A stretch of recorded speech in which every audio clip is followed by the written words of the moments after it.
Okay, welcome everybody. I'd like to start by acknowledging the Darug and Darkinjung people as traditional custodians of the land of the Hawkesbury and pay respect to all Aboriginal elders past, present and emerging, and hand over to the General Manager for the procedural matters. Thank you, Mr Mayor. I would also like to advise that in accordance with clause 5.18 of the Code of Meeting Practice, meetings of the Council are recorded. In the terms of the Privacy and Personal Information Protection Act, this may involve the recording of personal information provided at the time of the meeting. The recordings are made to assist staff in compiling the minutes of the meeting and to enable the podcasting of council meetings. The provision of any information that is recorded is voluntary. If any person does not wish to be recorded, they should not address or request to address the meeting. The recordings may be made available to other persons where such access is in accordance with the relevant regulations, and the recordings are stored on Council's record management system. So for the benefit of any persons who will be addressing the Council tonight, it is expected that you will refrain from making any insult, allegation or personal reflection against any person present or not at this meeting. This request relates to both your address to Council and any answers given to response to questions from councillors. Thank you. Thank you. We don't have any public speakers, so first item for confirmation of minutes. We've got two sets of minutes. The first from the 10th of August, if somebody wants to move them. Moved Councillor Progno, seconded Councillor Rasmussen. All those in favour? Declare that carried. And another set of minutes on the 24th of August. Moved Councillor Rasmussen, seconded Deputy Mayor. All those in favour? Declare it carried. So then our first item is item 16. Sorry, we'll do the items on block. One item on block, item 166. Somebody moved Deputy Mayor, seconded Councillor Calvert. All those in favour? Declare it carried. So our first item then is item 164, the appointment of committees, delegates and representatives. Somebody want to move something? Councillor Calvert. Thank you, Mr Mayor. I'd just like to move the recommendation that's in the business paper.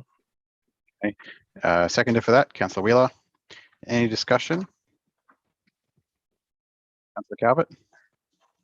Oh, look, we only have 3 months to go before the next election, and for most of those committees that are listed there, it's probably only going to mean one more meeting. So I think it'd be a bit ridiculous to make any changes at this late stage.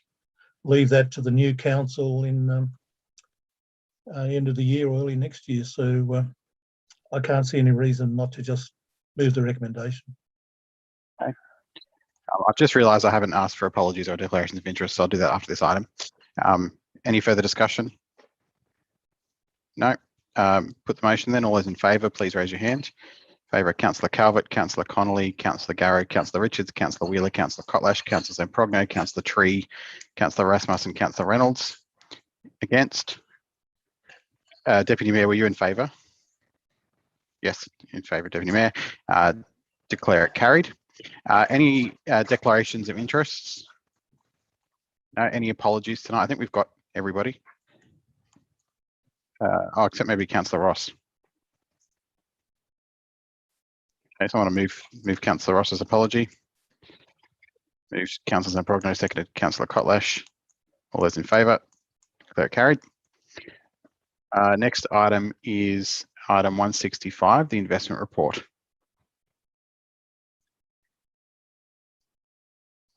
Anybody wish to move anything there? Moved Councillor Wheeler, the recommendation. Seconded Deputy Mayor. Yep. Any discussion? Councillor Wheeler. Just a couple of questions, if I may, Mr Mayor. It appears that we had a lengthy briefing prior to changing our investment or making some changes to our investment policy, but I think that was prior to COVID, and it appears that, and I think we were all concerned at the time that our investments weren't necessarily keeping pace with inflation. We've now got some recommendations here in this investment report about ensuring that we limit our exposure for any new purchases. I guess I'm curious with something that doesn't appear in this investment report. So this is all our investment, monetary investments. And I'm happy for this question to be taken on notice. Council has a property portfolio as well. Would any of those properties be considered investment properties, or are they all properties that council retains for either because we've, I guess, buildings like the old library within the council precinct, is that considered an investment property? Do we keep it simply because we've got it and it's convenient? If I could get some follow-up information on the other parts of council's investment portfolio, that would be helpful. Thanks. Just refer that to Director of Support Services. Thanks, Mr. Mayor. Yes, so council does have a fairly extensive property portfolio of investment properties, both in commercial and residential. This report doesn't cover off on those returns. This is only in regard to the investment of council funding. Thank you. Deputy Mayor. Thank you, Mr. Mayor. Likewise, I had just a couple of questions around this, and I know we did have the briefing, but it does seem like a long time ago. And I was just interested when I read through a couple of things, and I had a couple of questions because the public might also not have such a deep understanding of the issues around the investment strategy. But I just had a question about the Tcorp Long-Term Growth Fund, which seems very high risk. And I did read about it, and I saw that it had a return of the CPI plus 3.5%, which is quite good, of course, in this economy, but it's also considered very high risk. So I'm just wondering, given we're doing that incremental investing $1 million over time, up to 10 million, I think it was, how high risk is it? And had we considered the medium, which was lower risk, because of the length of time that we have to take for the long risk? I just wondered if someone could sort of put my mind at rest about the level of risk in going long term at that sort of investment fund. Yeah, I'll refer that to the Chief Financial Officer. Thank you, Mr. Mayor. So the long-term growth fund, we're looking at investing incrementally in that based on discussions we've had with the investment advisor. This type of investment is a bit different than term deposit in that you do have to look at it long-term. It will go up and down over the long term. However, on average, it will always, like the trend has shown, that it will give you a higher return. So the advisor is quite comfortable recommending us to undertake this investment. It's still, as long as we do not pull out the investment when it's a negative return, then we're not going to lose capital. So that's the main thing, that we're comfortable we've got enough cash that we're not going to need to call out the investment when it's not at its right return. So we are quite comfortable, the advisor is quite comfortable, so we recommend that we proceed. Thank you. Thank you. That was my concern, was in such an unstable sort of market that we could have to pull it out, and it's in there for quite a long amount of time, and it is quite a significant amount of money. So thank you. I think that was the only question that I had around that, but yes, thank you. Councillor Zamprogno. Thank you, Mr. Mayor. Look, I concur with my colleagues about the parlous rate of interest that we get and how that rarely even matches the CPI or the inflation rate. But I'm just questioning one of the figures that's given to us in Table 8, the portfolio return. It would appear that most of our investments are in vehicles that yield anywhere between 1.3% and down to as much as 1/3 of 1%. And yet the weighted average return is on the order of 0.045%, which is an order of magnitude lower. Could I ask staff to pass that for me, please? Refer that to the Chief Financial Officer. Thank you, Mr. Mayor. I'll probably take that one on notice so that I can send out a detailed explanation. That return is calculated by our investment advisor, and it's recommended to be calculated a certain way to then be able to compare with the benchmark. So if I may take it on notice, and then we can send out some details. Fine, thank you. Thank you. Any further discussion, Councillor Wheeler? Thanks, Mr. Mayor. Just one of the other things that I want to note that's in the report is that the investments that we've put into environmental, social, and governance investments, which is part of our revised investment policy, do seem to have some of the higher rates of return, which was certainly what was predicted to us by from the investment advisor. So it's nice to see that is actually working to council's advantage. That's probably all I've got at the moment. I'm really interested to see what the rest of our investment portfolio looks like as things are rapidly changing with finance, both nationally and globally. Thanks. Thank you. Being no further discussion, we'll put the matter. All those in favour, please raise your hand. Favour, Councillor Wheeler, Councillor Connolly, Councillor Zamprogno, Councillor Lyons-Bucket, Councillor Garrow, Councillor Richards, Councillor Calvert, Councillor Kotlash, Councillor Tree, Councillor Reynolds, Councillor Ross, Councillor Rasmussen. Declare it carried. Next item is item 167, the Innovation and Partnership Committee minutes. Somebody want to move something there? Moved Councillor Richards, seconded Councillor Kotlash. Any discussion? If not, we'll put the motion. All those in favour, Deputy Mayor.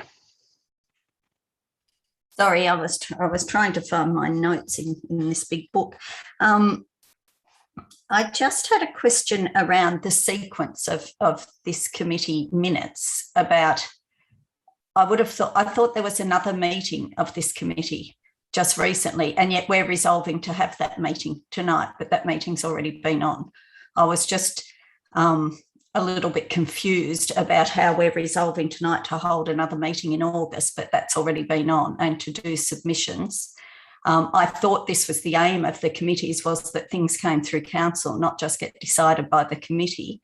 And that seems to be what this is. But I've got no problem with what you're doing, but I just think that's around the wrong way. But I guess having two committee meetings close together would be a rarity. That certainly isn't the case normally. So I haven't got an issue. I'm just questioning the sequence. But with regard to this issue around the telecommunications, I do have a question. And what it is that the original motion that I brought forward about having a meeting around this was actually around the backup generator for the Telstra tower, so that when communications go down, the tower has electricity supply. Now, it seems to have morphed into a much different thing, which is all about actually trying to solve a federal issue through a committee. And I think that's rather unusual. But what I would like is if I could ask if the committee could give an update on what the status is of the original motion, which was around the, has it progressed? Have Bilpin got their backup generator for their Telstra tower? And has any further information been done around that? Or has it gone off on another path?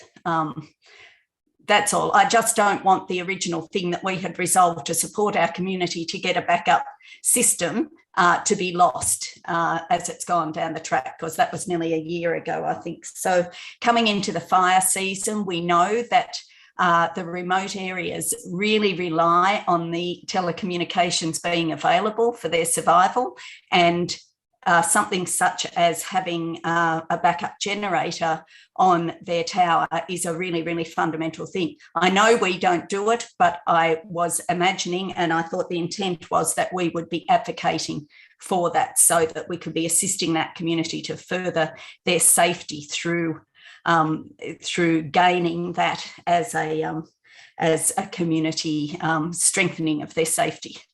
So if that could be updated through the committee, I don't know if that was looked at the second meeting, but that was the original intent. And whereas additional work's being done, I would hope that those sort of things would also be being looked at. Thank you. Thanks. So it's a couple of questions there. One was around the sequence. I actually had the same sort of comment here. Looking at the committee constitutions, there's no requirement for the council to endorse that the committee can have another meeting. So I'm not sure why that's really been brought forward for council's endorsement. But I know that it does look a bit odd that the recommendation is for council to endorse that the committee have another meeting when, one, the meeting's already happened, and two, the committee doesn't need council's endorsement to do that. In regarding, we have had another meeting since then. The committee, we had 74 submissions from the community to that meeting. So I was very pleased to see the huge engagement compared to the old committee structure where we might have had 6 or 7 people involved. In regards to the original motion wasn't actually about Bilpin. The original motion was that the council asked the committee to look into telecommunications in the Hawkesbury. The committee then decided that based on the discussions of that meeting, the first hearing of the committee should be in regards to Bilpin, and we decided to invite that we recommended to council that meeting take place, that Telstra be invited, as well as other stakeholders. We then engaged with Telstra and got a letter back from the CEO saying they weren't interested in the meeting at Bilpin, and that they'd considered the matter considered and finalised. So on that basis, we didn't have another meeting at Bilpin. It's certainly something I've discussed with Susan Templeman, and as of yet is unresolved. Telstra's not come to the party on that. There is no backup generator. Telstra consider what they've done there, the infrastructure, to be sufficient. And we'll continue to advocate, but there's not really anything more direct than that we can do. Councillor Zamprogno? Thank you, Mr. Mayor. Sorry, just a quick follow-up. I think I might raise it in the disaster and emergency management, because I think there should be some access to funding around these sort of things, and it might be better in that particular committee. Councillor Zamprogno? Thank you, Mr. Mayor. In our Innovation and Partnerships Committee meeting recently, a thing was raised, which I've since been able to do some research on, and I had a question for staff. There was mention of what's called the Peri-Urban mobile program, and there was an announcement back in May by the Federal Infrastructure Minister of a $16.4 million fund, and it would appear that we are the kind of community that would have been eligible. Now, the public submission period for the PUMP program ended only a few days ago. I just wanted to ask staff whether we were aware of that and whether we had made a submission, since we are now carrying the torch for our community to try and put our best foot forward. Did we make a submission? Were we aware of any eligibility criteria that we could have come under for this scheme? I refer that to Director of Infrastructure Services, I think.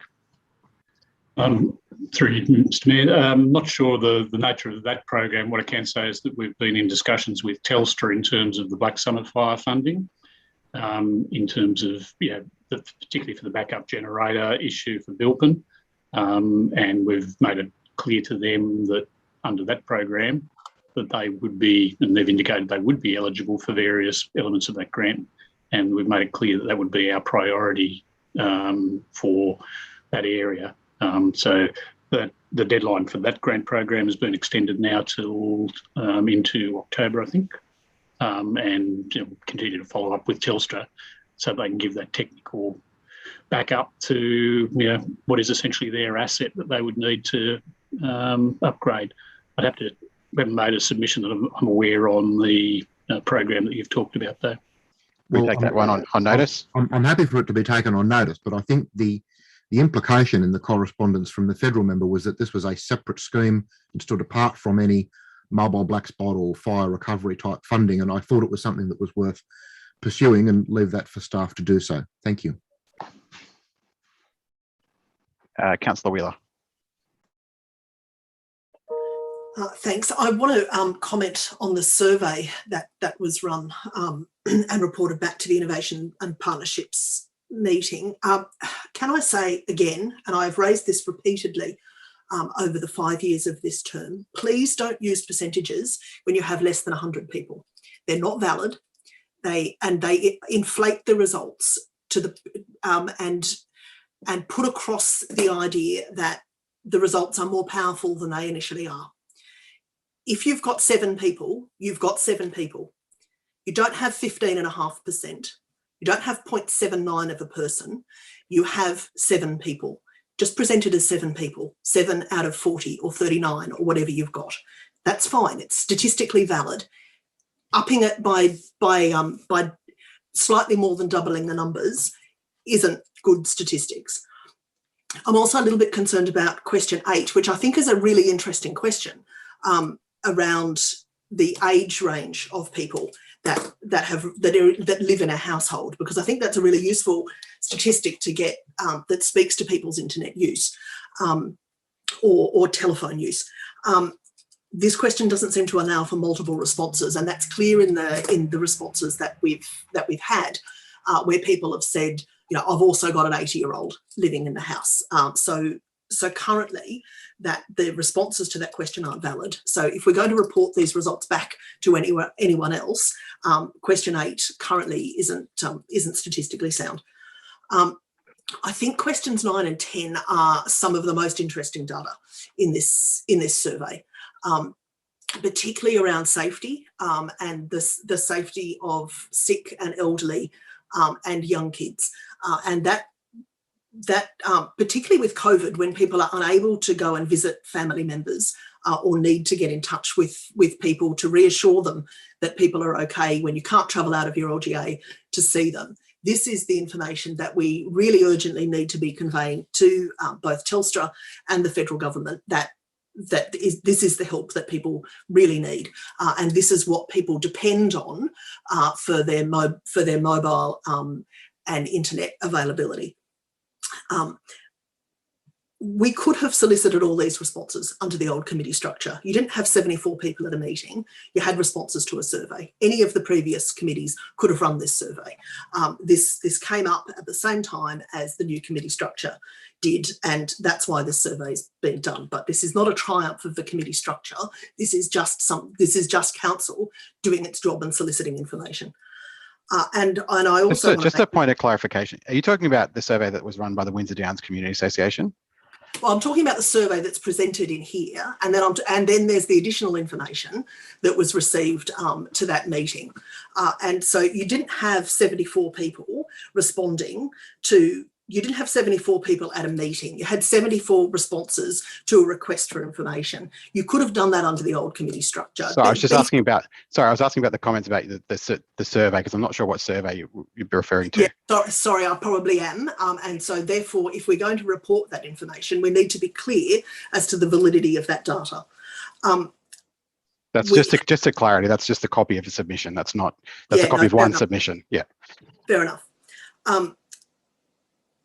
But I do want to just on record say that it has not been the experience of the Heritage Advisory Committee that committee has been able to proceed with its work without that coming back to council for that committee to proceed. So if we're now moving into a system where the committee doesn't need to go back to council in order to continue its work, then I think that will come as a great relief to the Heritage Advisory Committee, who have lost 9 months momentum with the work that they were carrying out by having to report back to council, both when the committee structure was rearranged and subsequently. So if we can just carry on regardless, I think that will be a great relief to us, because we've still got a lot left to do. Thank you. Thanks. Just to clarify that point, I guess what I was saying earlier was that the committee constitutions allow the committees to call another meeting of the committee. They don't require council to call another meeting if there's business that's flowing on. And it's implicit in the committee constitution that we are supposed to be calling for submissions. So the idea that the council would need to endorse any committee, including the Heritage Committee. If the Heritage Committee has a motion that's just to have another meeting and call for submissions, I don't believe that does need to come to council, but happy for that to be potentially taken on notice and clarified. My understanding was always that the committees didn't need council to call the meetings or to call for submissions, because they're required to call for submissions. In regards to the survey and that presentation, yes, those comments can all be passed on to the Windsor Downs Homeowners Association, but I think they probably put it in good faith, and they just were doing their best, group of volunteers, and that would have been counted as one submission. So we're not counting every survey response as a submission, but it's just one submission from the Windsor Downs Homeowners Association. There was also 73 other submissions, some from groups, some from individuals. And the way that worked is they were able to either put that in email, online, and then everyone who all come to the meeting, and everyone who put one in advance of the meeting then gets an invitation to the meeting as well, so they can present in person or just watch our consideration of that. Any further discussion? If not, we'll go right of reply, Councillor Richards. No. All right, we'll put the motion.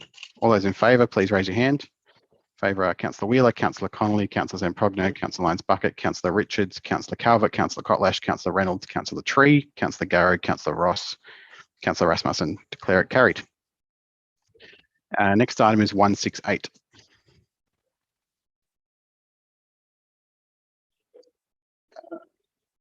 Anybody want to move anything for 168? Move the recommendation, Councillor Zamprogno, seconded Councillor Tree. Any discussion? Mr. Mayor. Councillor Ross? Sorry, you're on mute, Councillor Ross. Pardon me, Mr. Mayor. I'd like to raise the matter of the Windsor Downs Public School. Firstly, with some questions. Does the proposed work here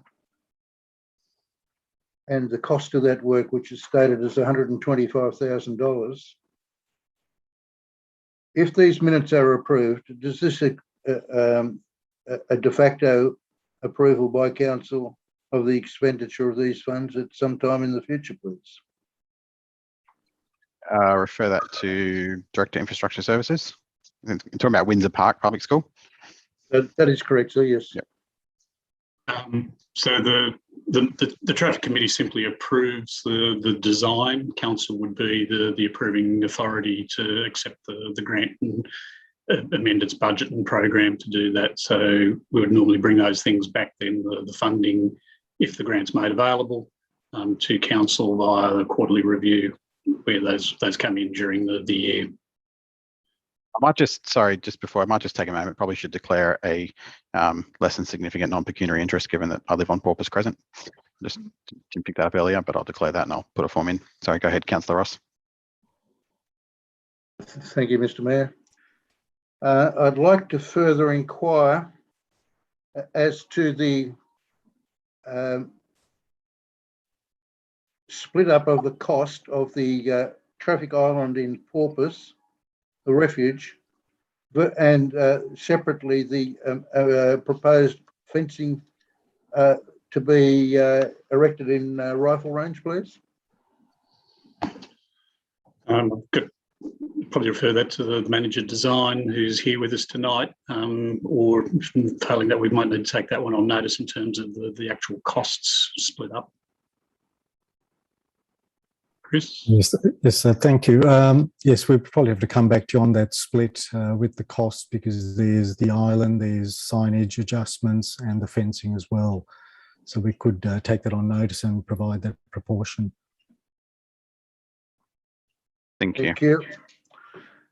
I would also like some comment on the pedestrian refuge in Porpoise Crescent in terms of its placement. Now, its extension to the level of the presumably the curb line of Rifle Range Road, I can see will reduce the possibility of U-turns being done at that intersection mouth, which is a safety measure, I acknowledge. But I also am concerned that the ability of buses to turn from Porpoise Crescent into Rifle Range Road when travelling back towards Bede Paulding High School will be impeded by this structure at that point. And I am wondering whether it would not be more advisable to take the refuge somewhat further back into Porpoise to allow some greater convenience and accessibility for our public transport operators, please. Go that to the director. Refer to the manager. Yep. Back to the manager. Okay, sorry. Thank you, Mr. Mayor. So there's probably two things there with the positioning of the refuge. It's to do with the pedestrian design lines. where we're getting the students to cross close to that intersection and providing that protection with the stage crossing. And secondly, which is in the minutes, there are turning parts which have been looked at for the buses. And when we do the final survey design, we will also be consulting with the bus operators. So at this stage with the concept designs, the buses can turn adequately and safely.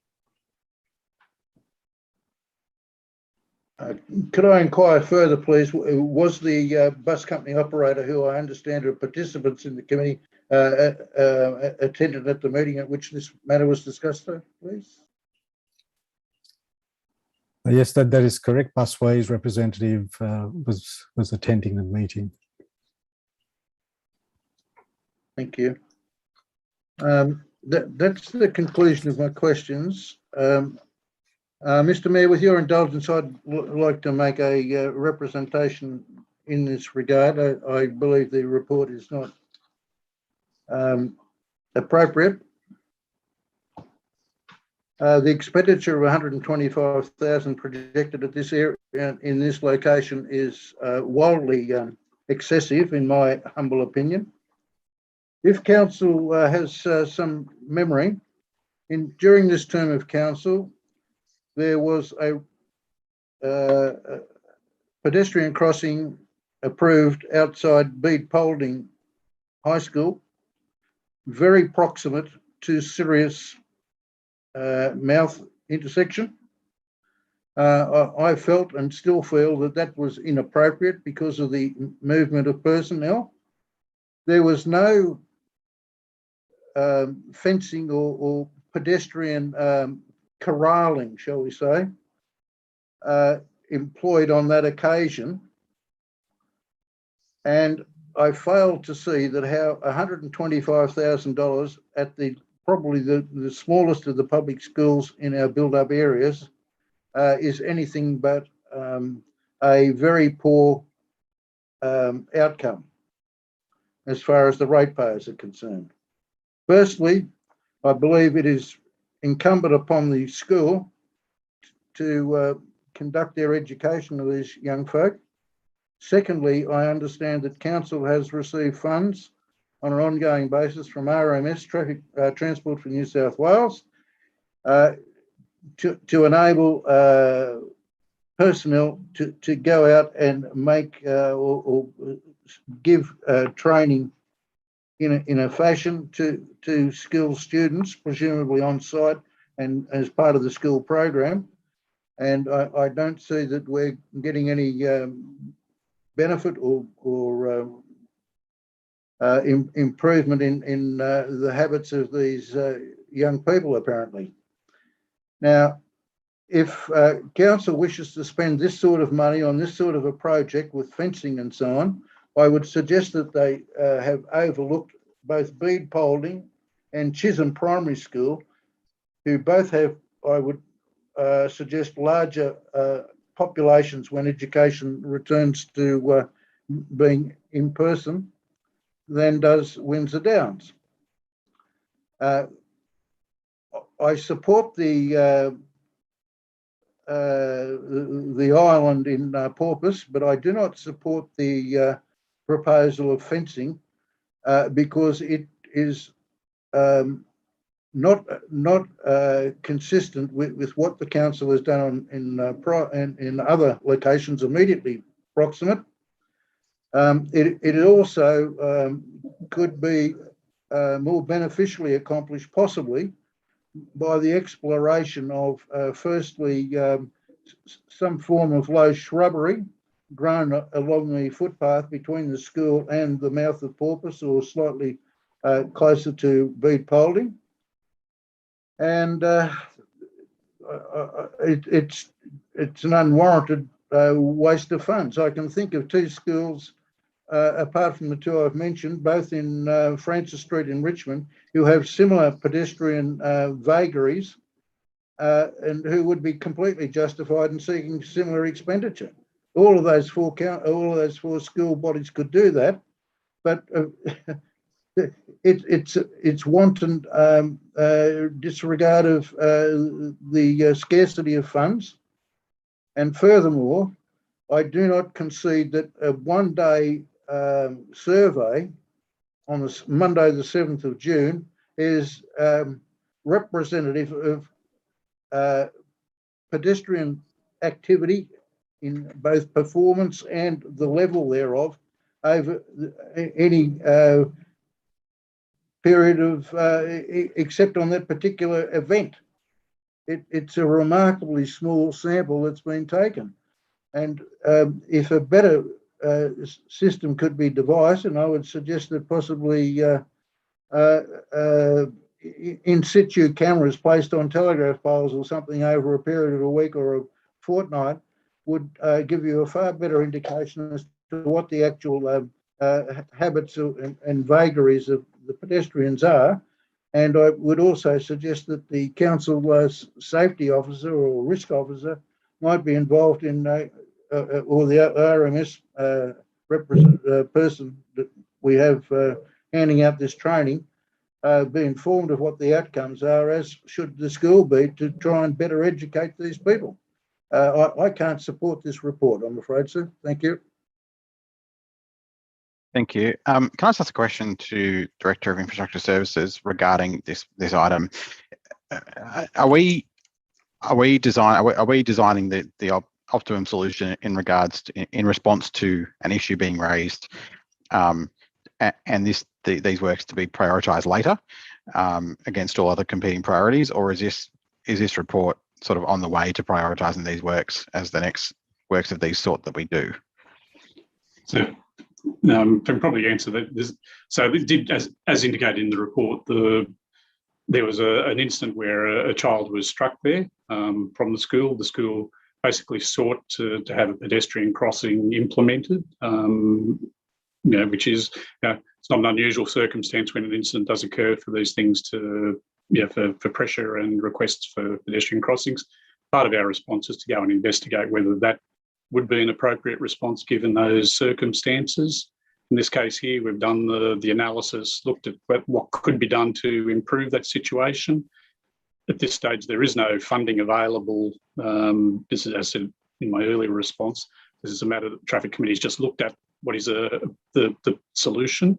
In terms of then the ranking against any other road safety project, normally council would be applying for funding through the various either black spot or school safety programs, and based on the warrants and needs and any accident history at those locations, that's then prioritised by essentially Transport for New South Wales, who provide the funding for those.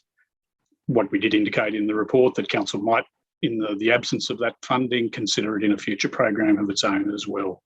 But at this stage, we would be making submissions, and that would be ranked against any of the other sites that we frequently go up to the local traffic committee, identifying works at schools, and that ranking is then essentially done through grant programs from Transport for New South Wales. Typically, they will fund, in some cases, the design work in advance, so that we do have reliable and accurate costs to be able to put into those grant programs. Thank you. Councillor Wheeler. Thanks, Mr. Mayor. I just wanted to respond to some of Councillor Ross's comments. This is a public school. The infrastructure provision at and around a public school is a matter for public provision. If Councillor Ross has concerns about schools that are run by the Catholic Archdiocese, then perhaps he needs to approach the Archdiocese and ask them to contact council and council's traffic committee to look at those spots as well. We can't put shrubbery near corners. It interferes with drivers' visibility. But I think this is a particular case in Bligh Park. We know that Bligh Park has a very young population with a high degree of active transport. It's one of our, as one of our newer towns, it has quite a high proportion of young families, a lot of whom are out and about, particularly at the moment, with young children. I don't think that an additional pedestrian crossing on a road that's at both as wide and as curved as as Paupers Crescent is really too much to ask of council. This is a safety issue, both inside and outside school hours. Anyone who's frequented the Bligh Park community page will know that there are numerous complaints about people travelling too quickly along the roads there. Most of them are 50-kilometre zones that aren't necessarily obeyed by drivers. And people are genuinely concerned for the safety of residents and particularly young children. We know that things like pedestrian crossings function as signals to drivers to slow them down. It's the same as planting trees along the side of the road. It signals to drivers that people walk in these spaces, and it causes people to slow their speed. I note that the recommendation calls for the education of kids by the school, and that this really only calls for inclusion in further works if funding from Transport New South Wales isn't available. This council has repeatedly resolved to make lists of shovel-ready projects should funding become available. This is one of those projects. It's been costed, designed, and frankly, if the funding fell into our lap, would be ready to go. This is exactly what we should be doing across the LGA. It can then be prioritised against other projects if we're approached by other schools. But this is a school with a higher than average population of special needs children. It's one of the things that Windsor Park does well. And if so, they may need additional infrastructure around them to keep those kids safe. I don't think that there's a problem with council either asking Transport for New South Wales to provide the funding to do that, or putting it on a list of priority projects for us to do it ourselves. Thanks, Councillor Wheeler. Any further discussion? If not, we'll put the motion. I don't recall who moved it, sorry. Does anyone want to write a reply? No. All right, we'll put the motion. All those in favour, please raise your hand. Favour, Councillor Connolly, Councillor Richards, Councillor Wheeler, Councillor Calvert, Councillor Cotlash, Councillor Zamprogno, Councillor Lyons-Bucket, Councillor Reynolds, Councillor Garrow, Councillor Rasmussen, Councillor Tree. Against, Councillor Ross. Declare it carried. Next item is responses to councillor questions taken on notice. Any questions on those questions? Deputy Mayor.